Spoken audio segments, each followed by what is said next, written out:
morning and happy Sabbath. Everyone doing well this week so far? Thank God for the Sabbath. Amen. There's some weeks where I'm just counting down till Friday evening where I can say, all right, God, just take it all away. This is my time with you now. So I hope that that's what you look forward to today, and that's what you can receive today through prayer and praise and worship. So joining us with singing, our first song is Cornerstone.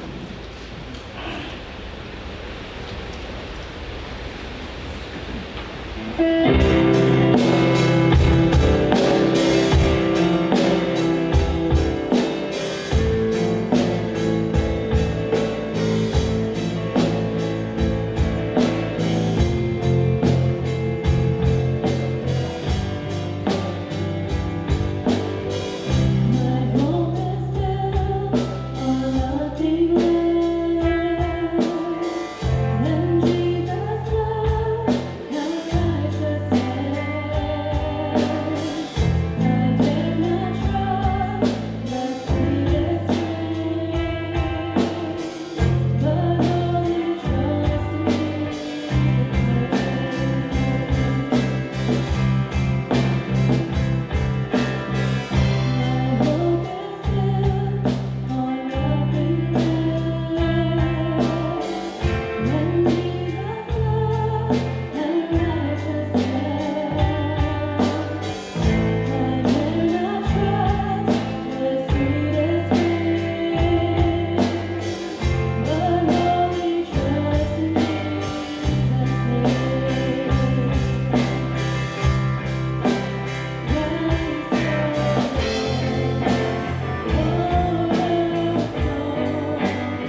an oldie but goodie, so I know all of you should know it. It's Open the Eyes of My Heart.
This next song we're about to sing kind of holds a little bit of a special place in my heart. When we were trying to figure out what songs to sing for this week, Jim emailed me and he said, "Hey, what about Oceans?" And I'm like, okay, let me just listen to it really quick. And it was probably around 7 something o'clock in the morning. And I put it on my phone and I was sitting in front of my mirror, getting ready for work, putting on my makeup, and I'm singing along. And as I'm listening to the word oceans, where feet may fail, it's talking about how God is calling us to put our faith in Him so that wherever He leads us, we don't have fear and we don't have doubt. And we just trust to go where he takes us. And in the middle of that, I just started crying my eyes out. I hadn't put on my mascara yet, so I was lucky. But I was thinking about this past year, and for me personally, I don't know how many of you know this, but my husband and I are relocating to California at the end of this month. And it's somewhere where I did not want to go. When I was on the interview trail, my husband was like, let's think about California. Please, I love it there, it's beautiful. And I'm like, no way, Jose, I don't want to go there. And this whole process came about, and a position opened up at Loma Linda. So I said, okay, I'll apply for it. I will apply for it for you, Dave. So I applied, and God led me there. And I got the job offered on the spot. That doesn't happen with doctors. And it was everything I was looking for. And I said, okay, God, you're leading us here. I did not want to go to California, and he is taking us there. And this song, the reason why I got so emotional just practicing it is because I realized that no matter where you are on your walk with God, he's always right there with you, guiding you. You just have to reach out and take his hand and let him lead you. Wherever you are on your walk with God, if you think that, oh, I don't have enough faith, let these words just resonate in your heart, sink into your mind, even if you don't see, even if you don't listen. Open up your heart so that you can say, God, lead me to where you want me to go. So that is my prayer for you this morning. I'm sorry I got a little long-winded. I just wanted to share that with you.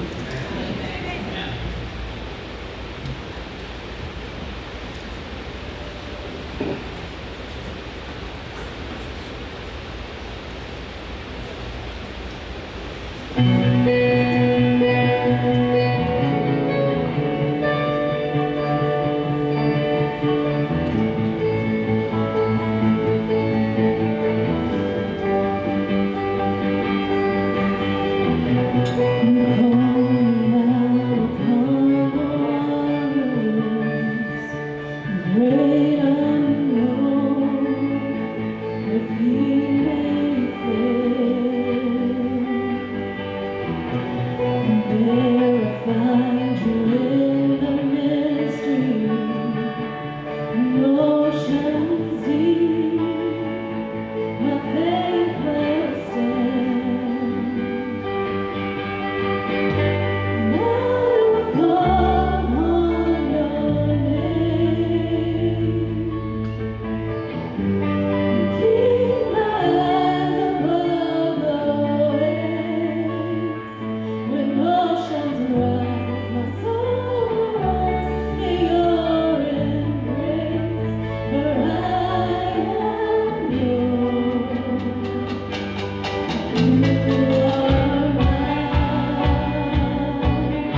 Music is something powerful, and I cannot wait to sing in heaven. It is going to be so awesome. Join us in our last song. This is Amazing Grace. It's a little upbeat, so have fun.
Father God, thank you so much for bringing us here today to worship with you this Sabbath. So many of us look forward to this day of rest, Lord. May we enjoy it. May we allow you to enter our hearts, be with our speaker today. Forgive us our sins, and may we only look towards you. In your name we pray. Amen.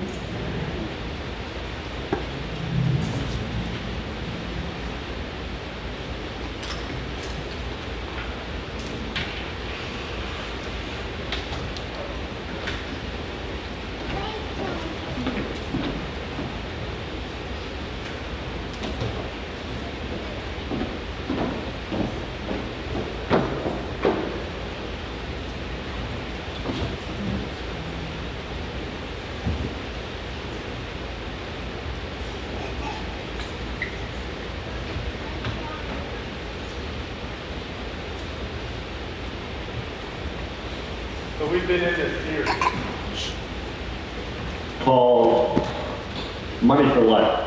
And today is the last week of this series. And the series has been a series on money for our lives, the things that we have to do, and not being preoccupied with money, not being fixated on money, not making money everything about it. Because that's not what the Bible would be a fan of. You see, the Bible's wisdom isn't about a life for money, but about a money for life. And we've talked about that there are 4 big principles that the Bible shows us on having money for life. And we've gone through 3 of those. We're going to finish the 4th one today. And what we've seen is, the first week we saw that if you want money for life, you have to earn it.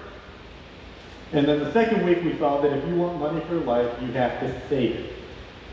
And then last week we looked at that counterintuitive principle. That if you want money for life, you have to give it. And because the Bible tells us that when you give, you will receive. And as I thought about trying to wrap this series up, I thought a great way to kind of look at the past 3 weeks, the 3 principles that we've looked at, is to actually have somebody give a testimony. So at this point, I'm going to ask Joy to come on up. And she's going to tell us a little bit about how this has impacted her life. Thank you, Matt. I'm very grateful to be here. And I guess I should probably sit on the stool, but I will. Just so that people out there can see me. So I'm Joy Williams, and I've been going to this church for about a year now, and I have my notes on my phone, so I'm not really texting, just in case you were wondering. And I wanted to share a little bit about what God has been doing in my life in terms of money. And I came last week, and I've been gone for the past 3 or 4 weeks because I've been in California. So that's why you haven't really seen me. But last week when I heard the message, it just so impacted my life it impacted my life because it was confirmation of where God has me right now in this moment. So back in February, I lost my job, and it was kind of unjust in how it happened. And so I'm going through, with the guidance of the Holy Spirit, of how to deal with that. But in the meantime, I still have to live. And so what do you do when you lose your job? And you still have rent, you still have a phone bill, you still have car gas, like all of these other expenses. And then I'm also helping out with my mom and my brother, so who are both they haven't been doing well, they're doing a lot better now, praise be to God. And so I had all these financial obligations. And at the moment of me losing my job, Roy, I don't know if he's in here, but he was doing Financial Peace University here at the church. And I asked if I could join, and so I joined the class, and it just reminded me of how I went through this class 8 years ago. And in that class, it teaches you to save for a rainy day. And if you've ever wondered, why is she always wearing tennis shoes, or why doesn't she ever wear a dress, or like, whatever happened to those nice clothes that people are supposed to wear at her age? Well, 8 years ago, when I took this class, I learned that if you can sacrifice the small things in the now, it will prepare you to be above and beyond for the later. So 8 years ago, I took my humble earnings. At that time, I had just come back from doing a trip in Colombia, South America, so I moved back in with my parents, and I was doing a lot of spiritual work, healing inside of me. And I just made up my mind that no matter how much I earned, I was going to put some away for a rainy day. So fast forward to here, 8 years later, when I lose my job, it wasn't a financial catastrophe. I had a basis to live off of. And it was a huge relief for me, because in that moment of me losing my job, there wasn't it was sudden. It was totally unexpected. In fact, I had planned for a trip in California in which I had gotten a fellowship. And that trip was dependent on the scholarship that I had gotten to attend, but then also my income to help support where the scholarship failed. So I ended up going to California anyway because it was important to me to be there. And while I was there, I was able to view a program called New Start, which I don't know if Marilee is here. Yeah, she's here. Well, she told me about that program. And I went to go and take a look at it, and I loved it. And it had every part of where God is calling you to be. I have been in the field of health education for the past 8 to 10 years. So I work for nonprofits, and I do a lot of community service work. And a lot of it is just working with populations who don't earn a lot of money, and so I'm mostly grant funded. And the purpose is because I believe God has put us on this earth to thrive for His glory. And we can't do that if we're always blowing our nose or in and out of the hospital or always trying to fix some ailment. And so I believe that God has given us the tools in order to thrive. And food and water, the very basic necessities of life, are 2 of those tools.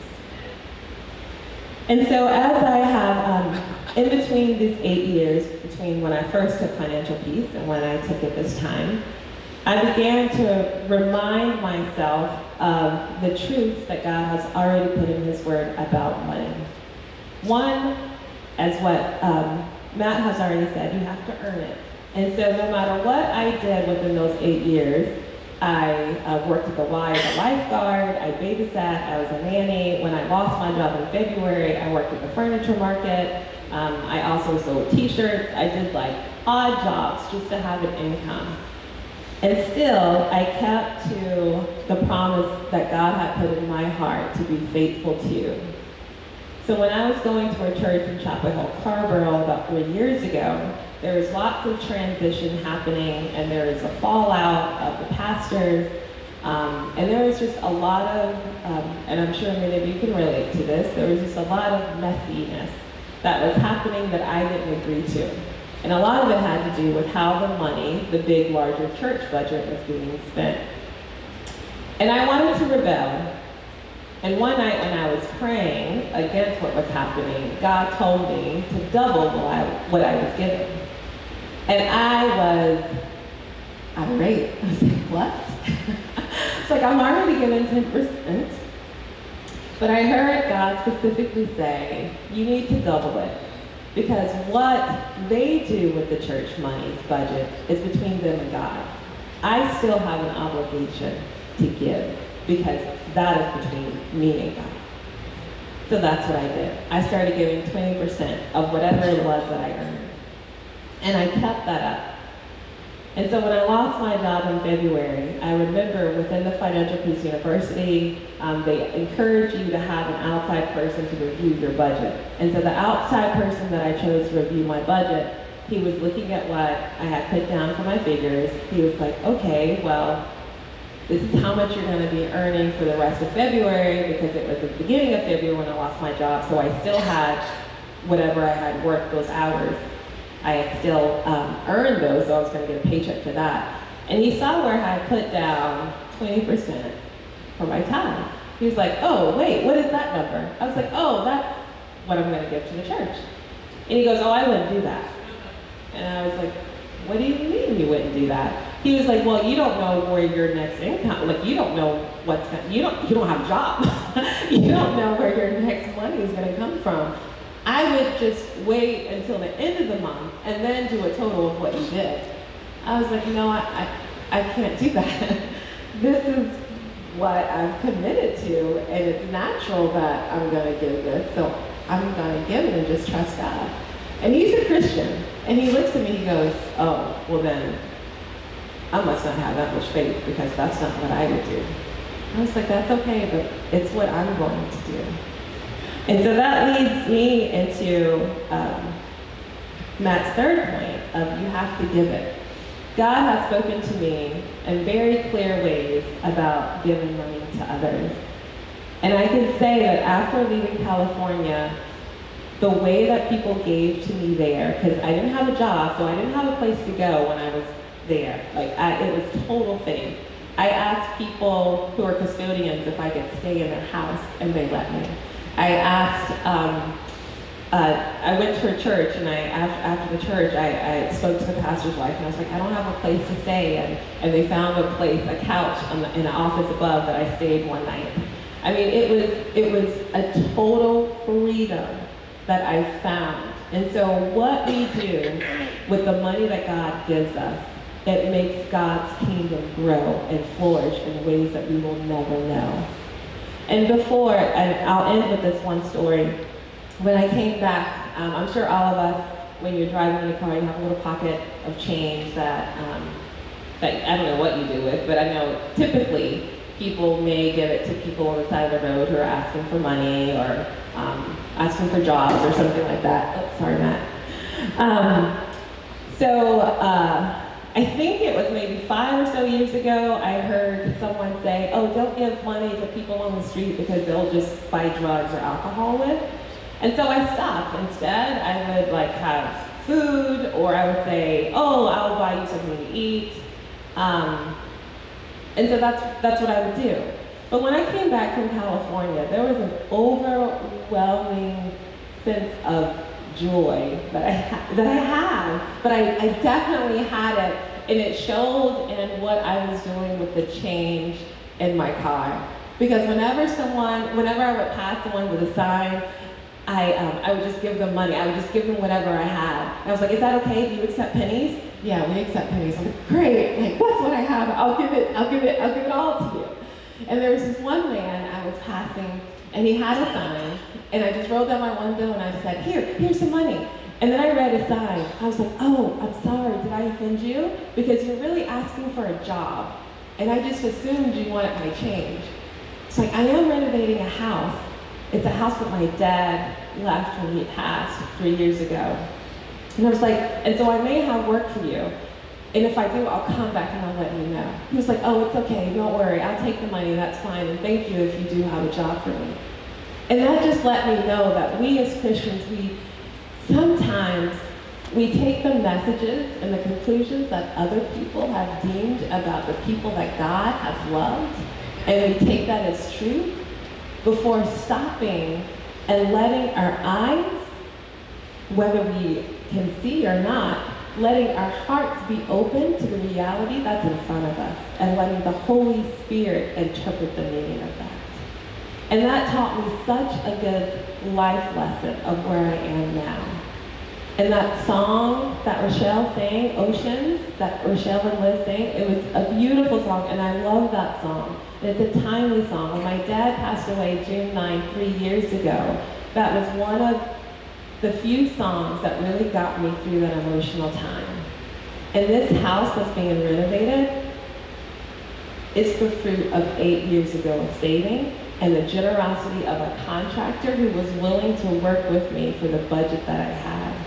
Now, if that is not God, if that is not redemption, if that is not the fruit of the giving principle and of obedience, then I can't tell you what is, but I can say that God's power of how He has taught me to earn, to save, and to give, it is coming back to me in powerful ways. And not only is it coming back to me, but it's changing lives and the way that it's flowing through me. One lady said to me, she said, Joy, money is currency, but it's not currency in the way that we think of it. Yeah, it's how, we give and exchange. That's the current, right? That's the currency exchange. She's like, think of it like a river and how a river flows. That's how money should. It should come in and it should come out. That's why it's currency. And that's the kingdom of God. And that is what God wants us to do.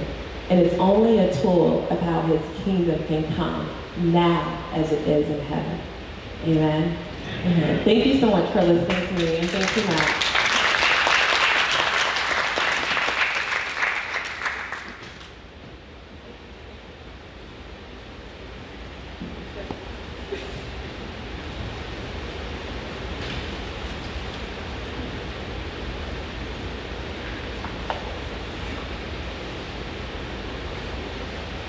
Thank you, Joy. It's amazing what God can do when you follow the principles that He gives us.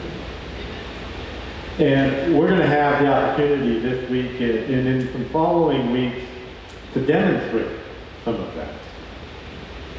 Chris will mention a little bit more about this, but we're going to, during the offering time, we're going to have an opportunity to help Joy go back to New Stars and to become a missionary in that field. And in the weeks to come, Hannah, you don't know about this, we're going to do this for you too. Because Hannah's going to spend a semester in South America. So in the next several weeks, we're going to give you the opportunity to live out the mission you have in your path. To present the love and saving grace of Jesus Christ to others that need it.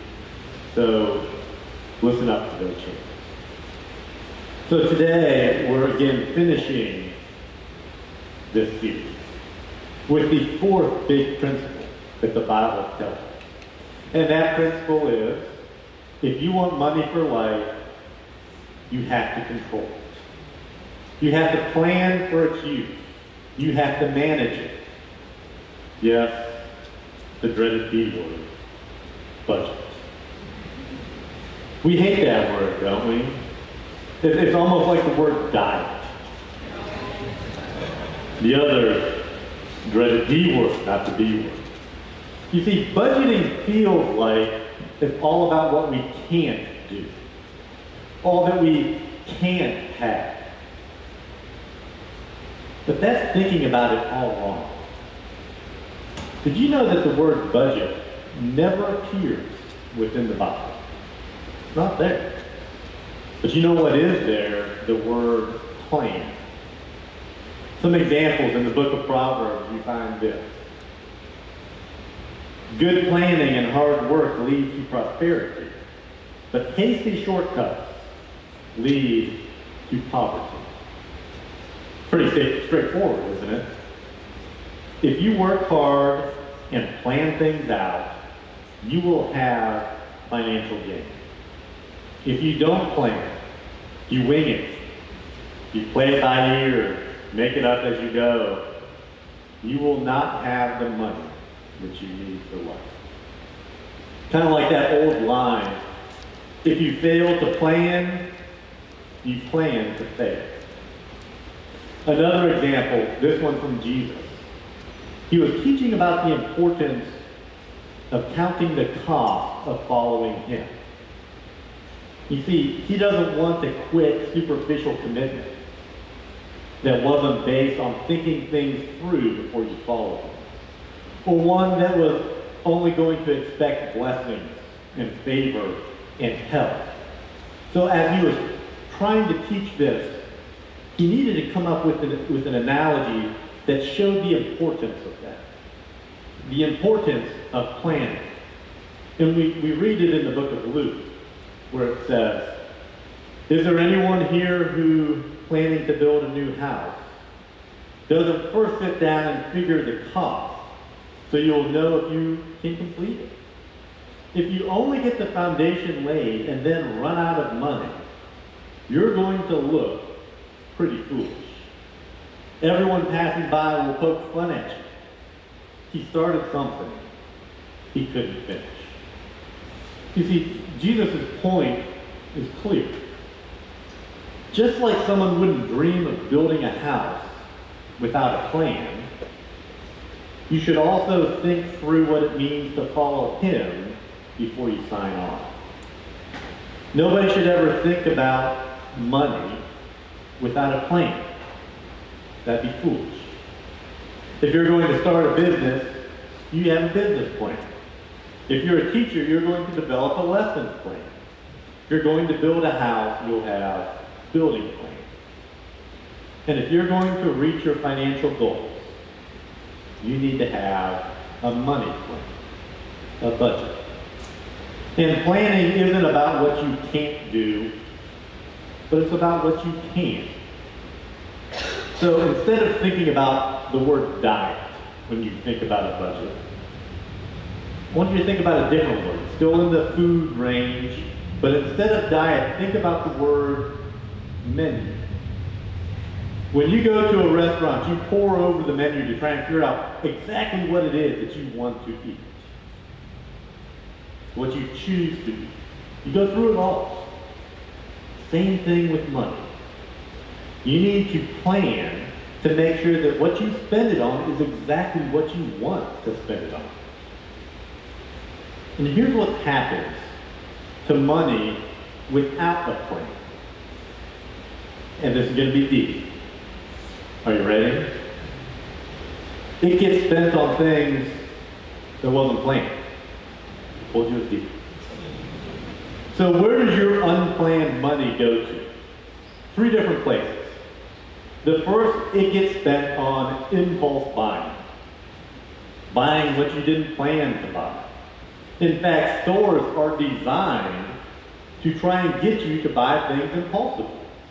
The displays, the signage, the sales pitches, it's all designed to get you to buy what you didn't plan on buying. You know what stores hate the most? The one thing stores hate the most and fear the most is the person who walks in with a list. That list is their enemy. They want you to get what's not on a list. They want impulse buying. The second place that your money will go if it's not planned, unplanned money will go towards invisible spending. You know what I mean by that? It's spending that doesn't even register to you. It doesn't even click that you're even spending that money. If you think this doesn't apply to you, I want to challenge you to do something for just a week. For 1 week, and this will be eye-opening to you. For just 1 week, write down everything you spend that isn't part of your normal bills. Every dollar, every swipe of the card. You already know that you have rent or mortgage and a car payment, so don't necessarily count those, but everything else, all the other stuff.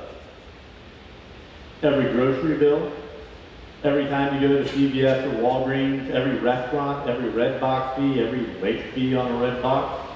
Every time you go to Starbucks, every iTunes download, every magazine, newspaper, every time you fill the car up with gasoline, every time you add the car wash to filling up your car with gasoline, every bottle of water, every parking fee, every time you go through the drive-through, everything. Write it all down for just 1 week, then add that up. You will be shocked how much money goes to this invisible spending. How much you waste. How much you spent on things you didn't even know you spent it on. It's all invisible. And it will be an eye-opener.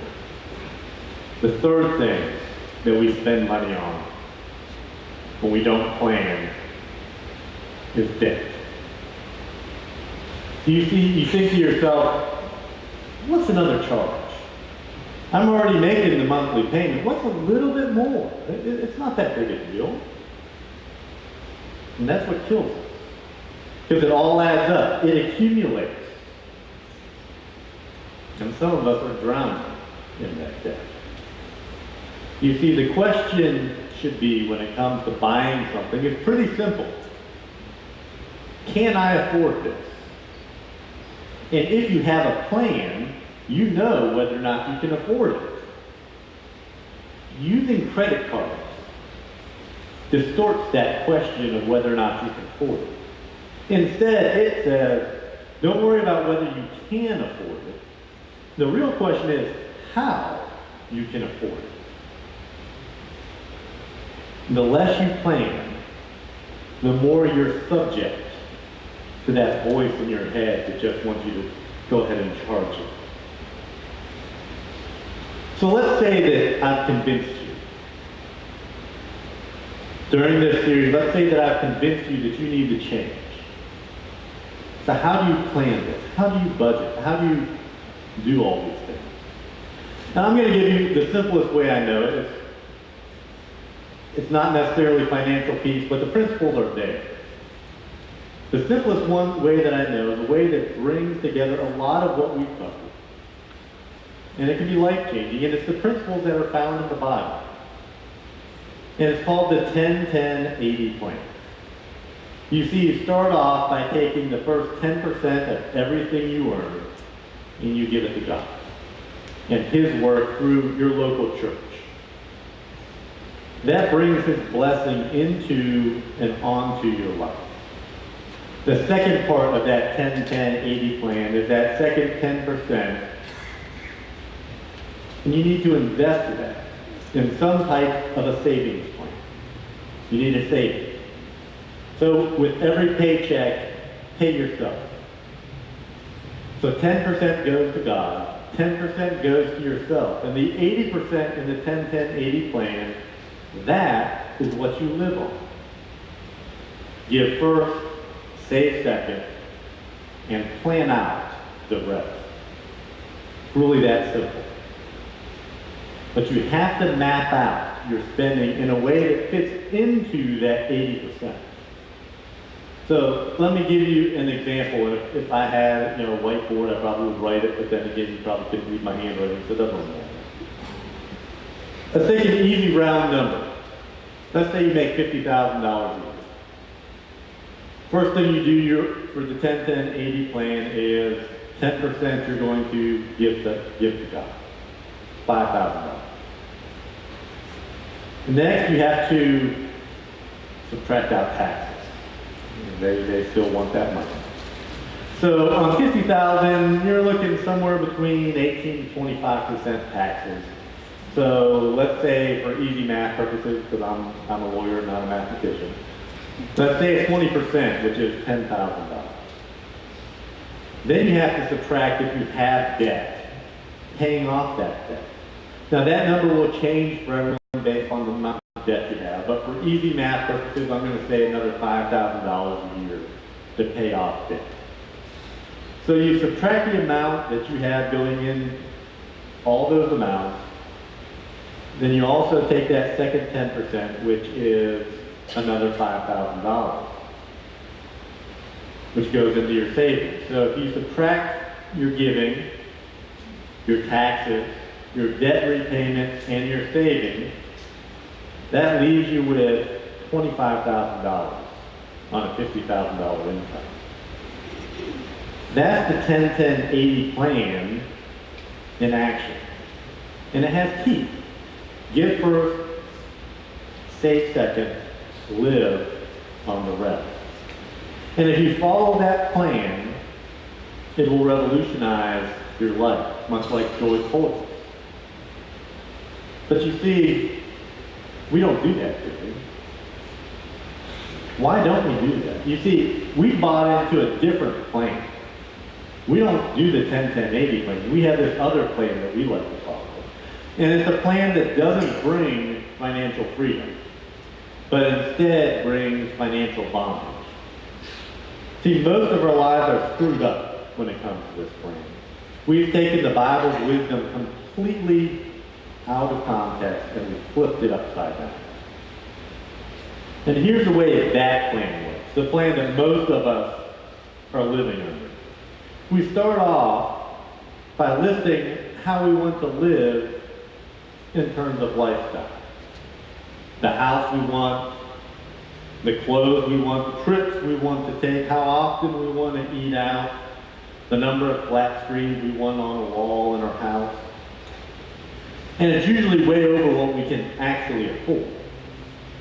Which means the next step is to again subtract those debt payments needed for our lifestyle that we have now funded through debt. We also have to take out the taxes because they always have to get taken out. And that's when it starts to get a little bit messy. You see, the debt gets deeper and deeper.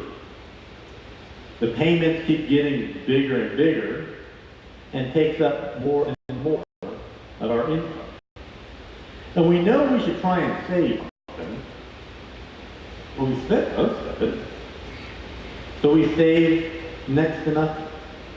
And giving, are you kidding me? There's nothing left to give. At best, we give God a tip every once in a while. But that's what most of us are doing. Let me ask you some questions. How is that working out for you? How is no saving making you feel? How is not giving anything to the God in charge of your life, in charge of your eternal destiny, making you feel? How is having thousands and thousands of dollars in debt, making minimum payments and staring at years of financial pressure, making you feel? You see, that debt you thought would make you happy. All those things that you thought were going to make you happy. But in reality, you're living in hell. How's that working out? Is it giving you the money that you need for life? We know it's not. You see, there's this interesting passage in the Old Testament, in the book of Haggai. You see, in that time, the people of God had been saying that they didn't have enough money, particularly to do anything special for God or anything extra for Him with regards to building a temple to worship Him. And God sent them a message through the prophet Haggai. And He told them they didn't have an income problem. They had a spending problem. Let's look at that real quick. Now, this is what the Lord Almighty says. Give careful thought to your ways. You have planted much, but you have harvested little. You eat, but never have enough. You drink, but never have your fill. You put on clothes, but are not warm. You earn wages, only to put them in a purse with holes in it. But you know, it doesn't have to be that way. You can follow a different plan. And not only follow it, but invite God's leadership and presence, power and blessing into your life. You can start the 10-10-80 plan and live a life of financial freedom. You can trust God and give Him what's already His. Live within your means and quit living a debt-sponsored life. You can start right where you're at. Now, for some of you, because of where you are with the debt that you already have, doing a 10-10-80 plan, quite frankly, might not even be a possibility. So maybe a 5-5-90. Maybe for some of you, maybe it has to be a 1-1-98. But you've got to start somewhere. Because not starting somewhere will never get you to the plan that God wants you to. So you have to start and work towards that goal. And it's not just for the money that you need now, but for an even bigger reason. A reason that we brought up last week, and it's really the most important thing to get about money. You see, when it comes to our time, our talents, our resources, we have all been given it for a short time for a reason. It's a life test. It's not ours. Everything that we have is a gift from God to see how we're going to manage it, how we're going to use it for His service. And if we manage it well, we'll be entrusted with even more. Not just in this life, but in the life to come. You have to get the relationship right first. And that's what lies at the heart of releasing its hold on your life and becoming its steward instead of its slave. Because at the end of the test, it all goes back into the box. You know what I mean by that? One of my favorite games is Monopoly. I like the houses, the hotels, Boardwalk, Park Place. I like pass and go and getting my $200. I try and buy every property I can. World domination. Maybe that's why he doesn't like to play with me. But there's a lesson there in Monopoly. At the end of the game, it all goes back in the box. All the houses, hotels, railroads, utilities, the thousands of dollars. When the game is over, it all goes back into the box. And the danger is to forget what really matters, or to make the game everything in itself. To forget that at the end, it all goes back into the box. And you know what? It's not your box. It's not my box. It's God's box. What mattered most wasn't whether you beat everyone else, or you got all the right properties, but whether you played by the right rules, whether you made the right decision. Because the game will end. Possessions, your resume, your body, pleasures, other people's opinions of you, security, titles, and positions, youth, I'm not damn old, power, physical attractiveness, health, and of course money. It all goes back into the box. There are only two things that won't. You and how you use all that to honor God. So play well and play smart. Follow God's principles. Follow these 4 principles that we've talked about. And it will keep you away from a life lived for money, but lead you toward having money for your life. And that's what God wants you to do. Let's pray. Heavenly Father, Lord, I want to thank you for these principles that we have found in your word.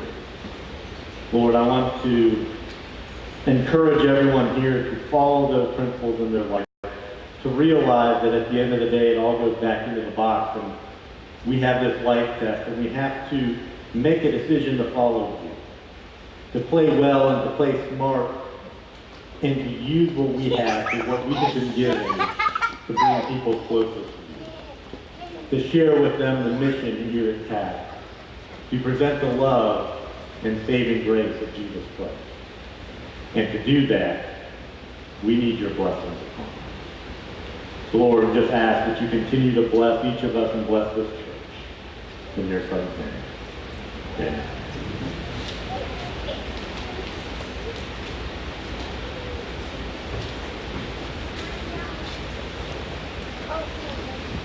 Good morning. Beautiful day outside, sun shining bright. Good to see all your faces. I've only got a couple of announcements, so we're going to make this quick. We've got Curry waiting for you out there in the lobby. First, I'll just recap what Matt said, and that is that, yes, you will have an opportunity to support Joy here in this mission. What you can do is, when you're filling out your tithe and offering envelope, just earmark one of the lines, Joy Williams, put that down to help her out. And we will have other opportunities for some donations here, Anna being one of them, for coming up here in the next coming weeks. Also, Jim's father, David, passed away on May 22nd, and services for him will be held tomorrow at the Kernersville Church. The family is going to receive visitors from 2 to 3 p.m., and then the service itself will be at 3 p.m. So if you can't find time in your schedule, come out, support them, see everybody. They do a lot for this church. They have a great opportunity to let them, remind them that they're supported. Speaking of support, we need your support. Matt kind of mentioned it, but we've completed our budget for this next fiscal year, and we've raised the bar because we feel the Lord's calling us to do some awesome things. But we're going to need your continued support to do that. The way you've been giving has been awesome. We got to keep it up. Time's short, so now is the time to invest in the Lord's work. Now I'm going to say a prayer for tithes and offerings that we're going to collect, and also for the meal. So if you would, bow your head with me. Dear Heavenly Father, thank you so much for this wonderful opportunity to return what you've given us back to you. Lord, we pray for those who are mourning losses right now. And Lord, we pray for the food and the hands that have prepared it to help nourish us for a beautiful Sabbath day. Lord, that you would just protect and guide us for the week ahead. In Jesus' name, amen.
Amen.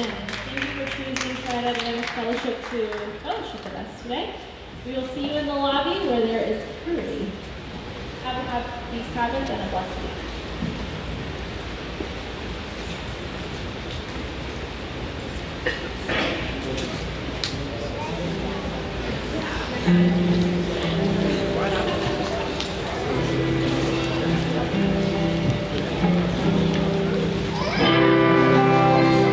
You've been walking the same old road for miles and miles. You've been hearing the same old voice tell the same old lie. You're trying to fill the same old holes inside. There's a better life. There's a better life. You got pain. He's a pain taker. You feel lost. He's a pain breaker. You get freedom, savior. He's a prison shaking savior. You got chains. He's a chain breaker. We've all searched for the light of day, the dead of night. We've all found ourselves worn out in the same old life. We've all run things you know just ain't right. There's a better life. There's a better life.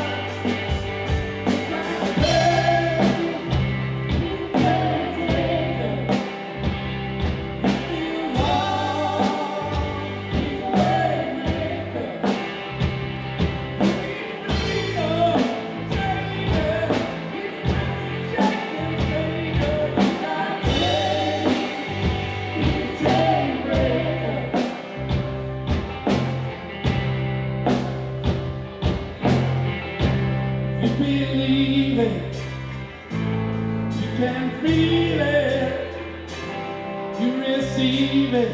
Somebody testify.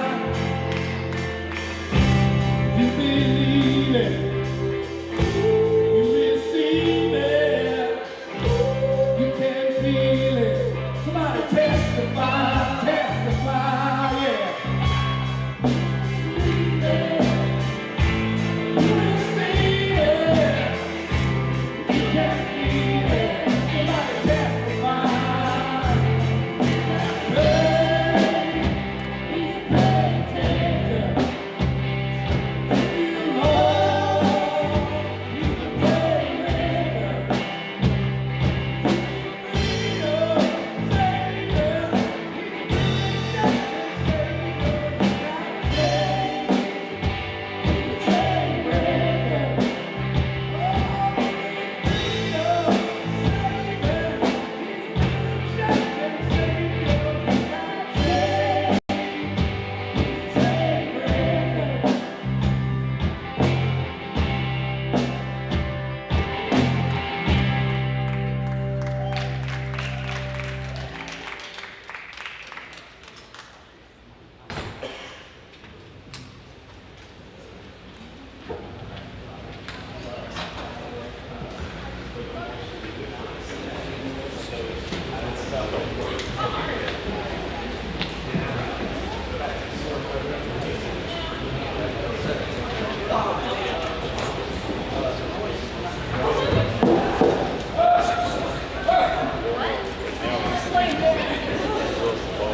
Yeah,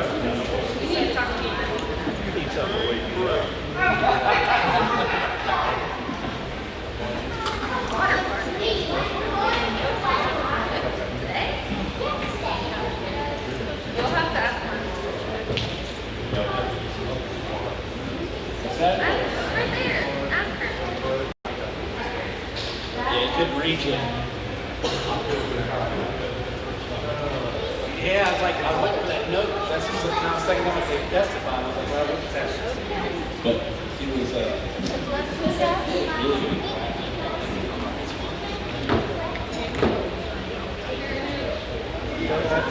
that's like so far. Body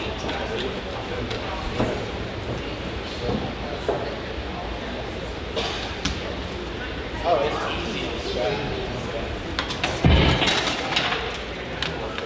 Wait, was that already? I did it.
We have an Easter.